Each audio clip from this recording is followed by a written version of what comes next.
Ah oui, le casque c'est obligatoire puisque nous sommes à l'intérieur du centre de tri et je suis avec Thibaut Bise qui va m'expliquer, qui est vice-président du cyber en charge justement du tri, qui va m'expliquer comment ça fonctionne. Bonjour. Une fois que les déchets sont arrivés, qu'est-ce qu'ils deviennent ici?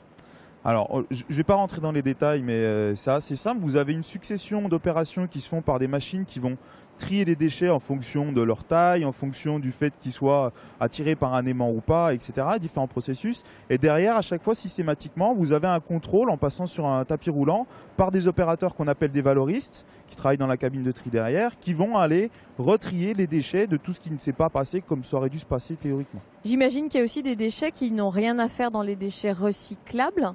Ça, c'est voilà, on peut faire des erreurs quand on trie. Ils sont aussi enlevés à ce moment-là. Voilà, ils sont aussi enlevés à ce moment-là, mais tout en sachant que plus il y a d'erreurs dans le tri, plus on va rendre difficile le travail des équipes de valoristes qui est déjà suffisamment difficile comme ça. C'est pour ça qu'on interpelle les usagers pour être vraiment vigilants sur les gestes de tri qu'ils ont. On peut avoir des fois n'importe quoi. Une bouteille d'huile par exemple qui peut arriver, ça peut salir les tapis et bloquer la production et salir les tapis pendant plusieurs heures. Et donc, il faut vraiment être vigilant. Une fois donc que tout est trié, ça arrive, c'est compacté, et là, on va le découvrir un petit peu. C'est que ça arrive dans des formes de balles, c'est ça? Voilà, on appelle ça des balles. C'est-à-dire qu'on va essayer on va comprimer la matière pour qu'elle prenne moins de place, pour pouvoir ensuite l'envoyer vers des repreneurs. Alors, les balles, on les fait en fonction de la matière. Par exemple, ici, vous avez ce qu'on appelle le PET là, clair. C'est la bouteille plastique. Donc voilà, c'est de la bouteille plastique transparente. Alors, ça me permet d'insister sur le fait qu'aujourd'hui, on récupère seulement une bouteille plastique sur deux. Et j'invite les usagers à faire vraiment un effort là-dessus. Parce qu'après, on peut redonner une seconde vie à ce plastique. On peut le retransformer. Par exemple. Alors, pour la plupart, c'est retransformé en fibres synthétiques qui vont pouvoir servir à faire des pulls, par exemple, ou des couettes. Après, il y a aussi une partie de ces bouteilles plastiques qui peuvent être réutilisées pour refabriquer des bouteilles.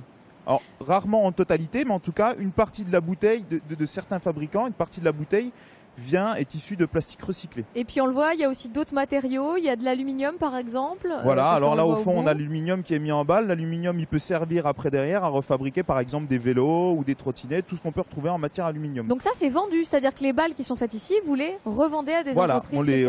On nous les reprend à un certain prix en fonction des matières. Et à partir de ça, on va pouvoir refabriquer de la matière. Donc là, on est vraiment au cœur de l'économie circulaire où on donne une seconde vie. Et de la valorisation, effectivement, des déchets. On comprend donc toute l'importance, Muriel, de bien recycler les déchets. Voilà pour ce qu'on pouvait dire sur le centre de tri du Grand Besançon. Merci.